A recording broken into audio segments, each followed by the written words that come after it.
Wah, wah, wah, wah. Ladies and Gentiles, it is I, Dick Thunderlips, coming to you with the Heroes of Fantasy, DTF Recaparoo, for Week 10. This is your fantasy report, giving you all the action, recapping what went down in Week 10 of this wonderful season, and looking forward to the playoffs. Only 2 weeks remain, folks. Let's see who's in prime striking position for one of those 4 prestigious playoff spots. And let's see who's packing it up and getting ready for the bowl game, folks.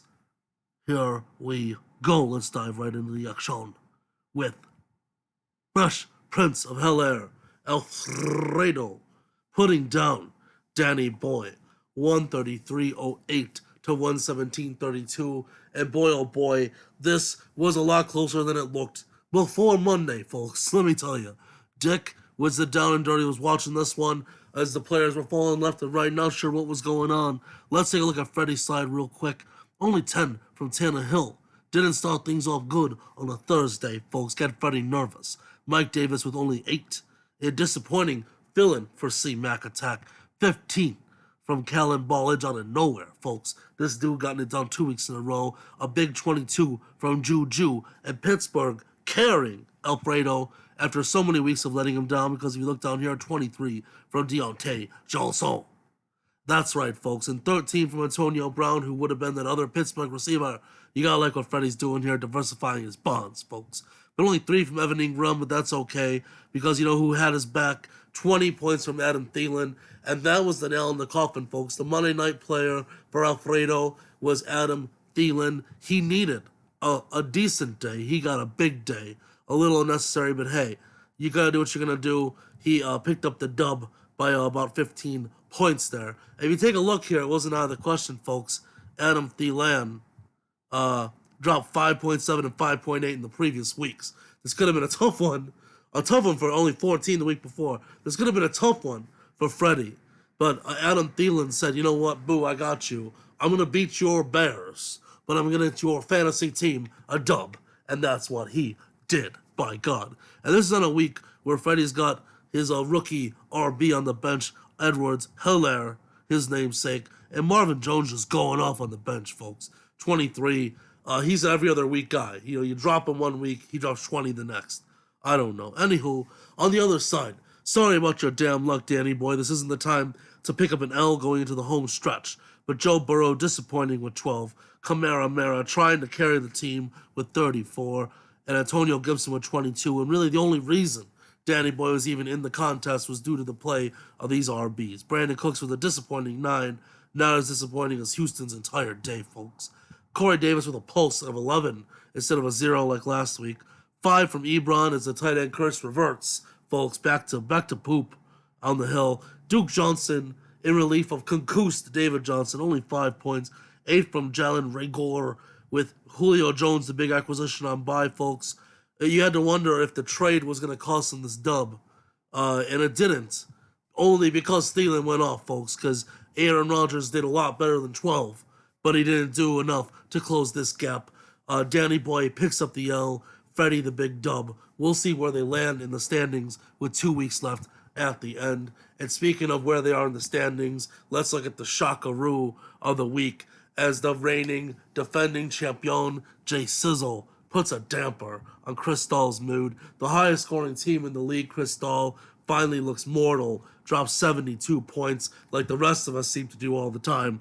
It loses to a $1.26 from Jay Sachs. Ooh, boy. Let's take a look down here, folks. Russell Wilson with a pooper of a day with only 9. Miles Sanders returns with 13. 5 for McKinnon, 6 for Kirk, 6 for Robbie, 15 for Cook. It was a solid day. 4 for DK Metcalf. And, you know, I don't nothing on the bench. Frankly, it's funny because looking at Crystal's team now, I don't know how the hell this was the highest scoring team in the league, folks. Calvin Ridley's on the bench. You got a bunch of scrubby dudes overachieving. And frankly, this was due to happen. I don't know, coming back down to earth. On paper, this lady's team doesn't look too scary. But they've been getting it done on the fantasy field. Their little digital hearts outplaying themselves. And, you know, it's a big difference when Russell Wilson isn't dropping 40 on you. Anywho, So that was a tough day for Chris Dahl, but hey, J-Sex piled it on. Thomas Reginald Brady, 31. All that J-Sex hate finally paid off with a big day from Brady as he deploys him. Kareem Hunt back in charge with 16, even though Chubby One was back. Kareem Hunt still getting it done. Jonathan Taylor Thomas still needs some home improvement on himself with only 5. Baby Shark, a normal 9. Stephon Diggs on his non-concussed days. What's up with this guy? 25 points. Hunter Henry still looking good along with Gronk. Danny Boy wishes he still had Gronk. Oh boy. And not much to do on the bench. In a week where Matt Ryan was on the bye, Galladay's still out. J-Sack's still with a solid team. Looking good for the bowl. Don't think 4 and 6 is going to be able to make it. We'll find out later. Chris Dahl, meanwhile, that's a big L, folks. She might not be a lock for the top 4 if she loses the next 2 weeks. I don't know. We'll find out later. Moving right along. Stephen Nera Moore, after a tough one last week, folks, gets it back in gear with a $109, just enough to get over Tyree, who's at this point a burning wreck of ship. The man hates stat corrections. I feel like it broke his back. Tyree was doing okay. Adrian was doing okay. Then they played each other, and then stat corrections made Tyree lose, and the will is broken. Tyree's been a mess ever since, folks. On Stephen Naremore's side, big Josh Allen day, big Josh Jacobs day, just a big day for people named Josh, to be honest. And that was enough to get it done. Aaron Jones still on the men, who's still doing some duty on his way back with 14. 10 points from Shepard. Not much to do elsewhere, as in a week where Jamison Crowder was probably the only relevant buy. This is where, I don't know, Naremore's team up and down all year. Still looks like it could be solid, who knows? And on Tyree's side, Lamar Jackson looking mortal all year, drops 21. Only 0.2 from Philip Lindsay. You don't like to see that. And this is where it's a tough week because this dude's got Kelsey and Cooper on the bench. You don't like to see that because they're on bye. And the Phillies just didn't get it done with 1 point for Sanders, 1 point for Aguilar, and no one else whoring out. Tough Tyree day. Wishes he had Daddy Adrian back. Jack, bet on that. Whew. Sorry, Tyree. It's been a tough one. Speaking of tough ones, look who's on a winning streak. Zach and the Fits and the Tantrums with a $104 over the tough luck professor, one of the highest scoring teams in the league, suddenly struggling to score in winnable games. As we see Fitz turn to the rook, Tua, rebuilding with 14.6. Ronald Jones with a big 24, and another Burkhead day. You never know when it's going to be a Burkhead day, and when it is, it's glorious, another 22. And that, along with Ayuk returning from his COVID, was enough, folks, to carry Zachariah to a dub. Little chip-ins here and there from dudes that shouldn't be seeing the field, and a big gooser egg from the tight end. Danny Boy knows how that feels. But you know what? Zach's got Zeke there coming back. Maybe he'll come back from the bye, remember who he is. And Zach can make a push in the bowl. You never know. Maybe he wins the bowl of the loser bowl here. Meanwhile, Oscar looking at Chris Carson out there. He did not deploy Drew Brees, luckily, since he got hurt in the game. The clairvoyance came through. He picked Derek Carr. Didn't do much better with only 7, folks. Oscar might have a quarterback quandary on his hands. Melvin Gordon with a terrible day. Fournette with a terrible day. Mike Evans, all the Tampa Bay receivers getting it done with Thomas Reginald Brady at the helm. Lockett with a mortal day. Cook with a goose egg. Look at the tight end goose eggs across the pond, folks. That's something right there. A.J. Brown, meanwhile, nothing popping with only 3. And a big, ridiculous 22 from T. Higgins. Tried to make up for it, but just not enough to get it done in a winnable week. But just couldn't break the century mark and goes down to Fitz and the Tantrums. This is where, man, you wish you could switch some matchups around. Danny Boy with his $117 could have picked up wins against almost all of these teams we've been talking about, folks. But instead, he faced off against a $133, took the L like Oscarito, and moving right along. Speaking of taking L's, L on the losing end, folks. Scores a hundy, but it's not enough because CJ's dropping bombs. A $145 goes to 9-1, asserting his dominance on the back of the 1-2 punch that is Kyler Murray and DeAndre Hopkins. I'm not sure if he's mortal, folks. These two are quite the connection. And when you got DeAndre Swift scoring 25 for you, on top of that 1-2 punch, you're in for a long week, folks. Jacoby Myers, meanwhile, looking like the New England receiver to own. Boston Scott chipping in on the bench, even, dude. Tyler Boyd, this guy didn't even play Tyler Boyd. That's how good his receivers are. He's got Robert Woods, Jacoby Myers, Keenan Allen, D Hop in there at flex and wide receiver. My mind blown. CJ's team is stacked, folks. You gotta hope his running backs don't do jack, and then those receivers just kind of are middling to pick up a dub on CJ. He's gonna be a tough out in the finals, folks, as sitting at 9-1.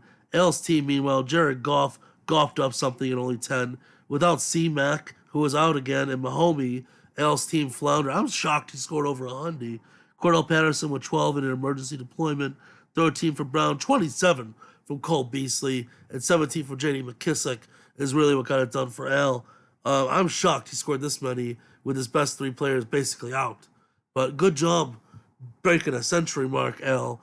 Sorry about your damn luck taking that L, Jack. Anywho, moving right along, where's Tim Boyle, Matt Segovia? Talk about winning streaks for losing teams, folks. Matt Segovia kicks us off with a $120 and another dub, going to 3-7. Dream crushing Ricky G season. Rick was marching toward the playoffs with stars in his eyes after trading for Aaron Rodgers. And if we look at this, you'll see why, folks. Ricky's team going off. Aaron Rodgers still scoring 25s. Chase Edmonds thinking he's the man in Arizona, but still only scoring 10. 13 from Robinson. He's been solid. Devontae Adams didn't quite go off like usual, but you're not going to complain about 18, folks. No. Allen Robinson dropping 10. Another 10 from Cooper Kupp, newly acquired. You got to hope for more than that. You traded Julio Jones to get the man, and this is where it falls apart. Dude didn't trust his newly acquired Jordan Reed or Wayne Gallman, and it might have been the difference here, folks. It would have been close. Probably not. We're going to say no, but you never know. Meanwhile, on the other side, Justin Herbert. Like Care Bears dropping 20, folks. This dude's legit. Looking like a young Phillip Rivers or better than that. I don't know.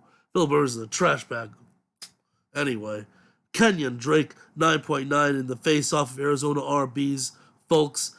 Meanwhile, Hines with 28.5 is the real story here, and the reason why Matty S got the dub, folks. And the newly acquired Chase Claypool somehow also scored 20 points.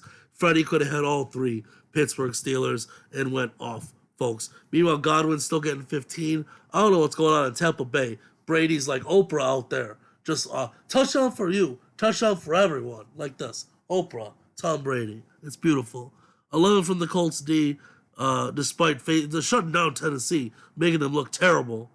And Slayton with 14, folks. Eckler still out. Matt Segovia's team not looking too bad. He can't win the belt anymore, but the dude's got a legit shot at winning the garbage bowl, the bowl of champions. Anywho, moving right along, Aldo drops another tough one with only 84. To Adrian, only scoring a $107 again, barely breaking the century mark, but getting it done due to the matchups, folks. And Adrian's got to love this win going into that playoff push. Huge dub when you need it in a not great scoring week at that. Looking at Aldo's lackluster squad, only 14 from Deshaun Watson and only 11 for Derrick Henry.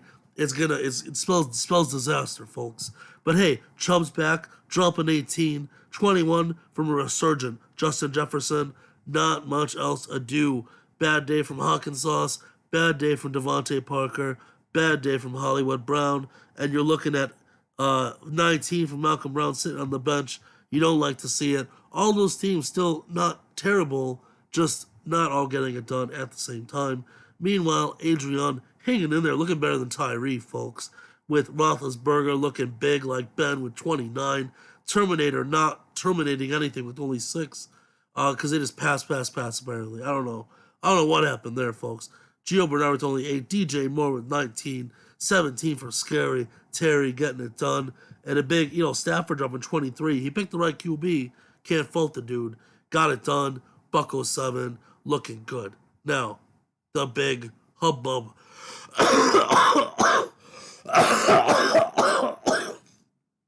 Dick's gonna die, folks.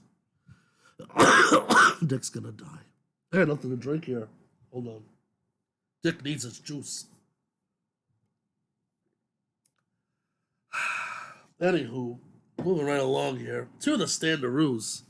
This is it, folks. 1 weeks remain. Number 1, C Jizzle 9-1, folks. Cristal, Naramore, Adrian 7-3. That's your top 4.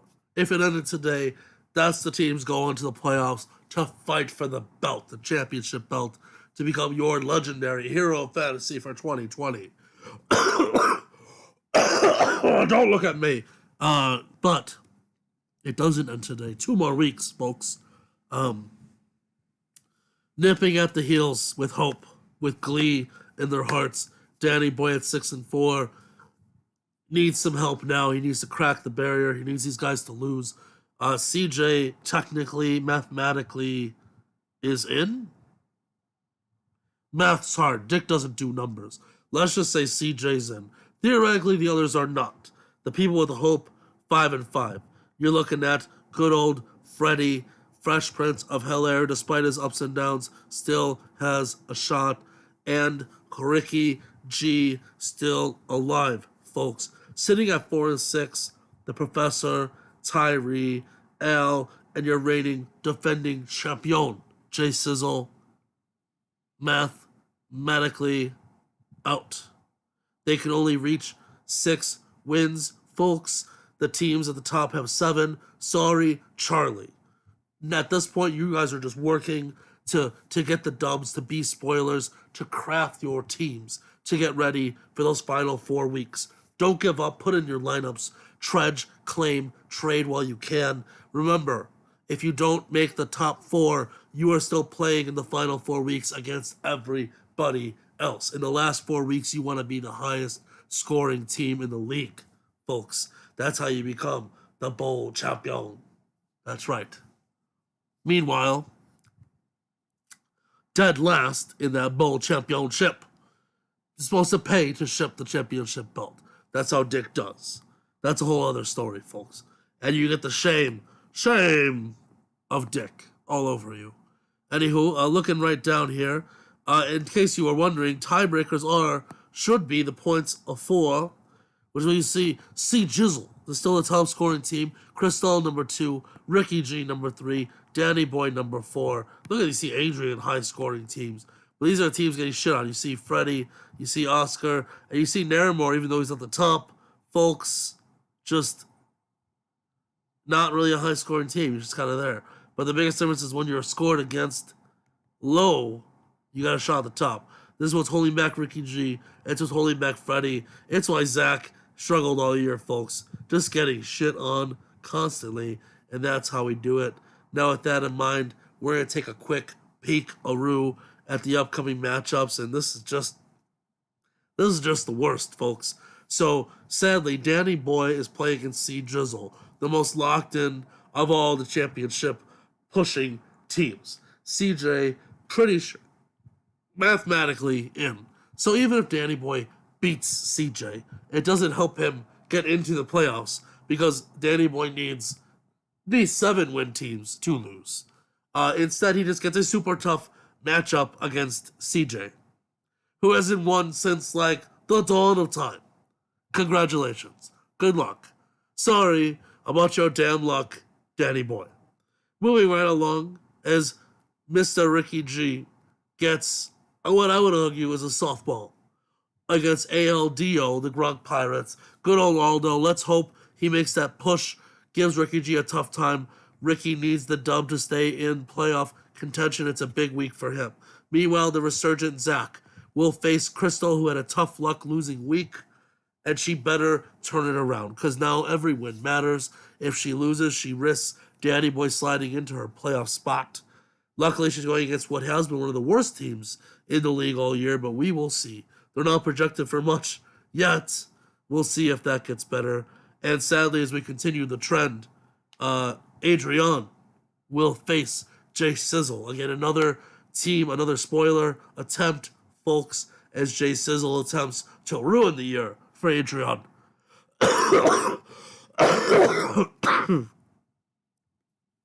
And the trend continues, folks. Alfredo needs a win to stay alive in these playoff hopes. And L playing spoiler right here. And again, there are more against Matthew J. Segovia. Another spoiler attempt. In a match of epic, nonsensical proportions where the winner doesn't necessarily mean as much, except for the pride of your hood and cash money. Oscar will face Tyree, who wishes he had his daddy Adrian back to hold him tight. So you've got a lot of spoilers here. Technically, they're all spoilers. CJ's a spoiler. He doesn't care about this dub. He just cares about shitting on Danny Boy's parade. Good luck to everyone. Wheel and deal. Make those claims. Craft your team for the home stretch, because it's coming up quick, just like hard and fast, just like Dick likes it. And for now, folks, Dick's out. Good luck in week 11.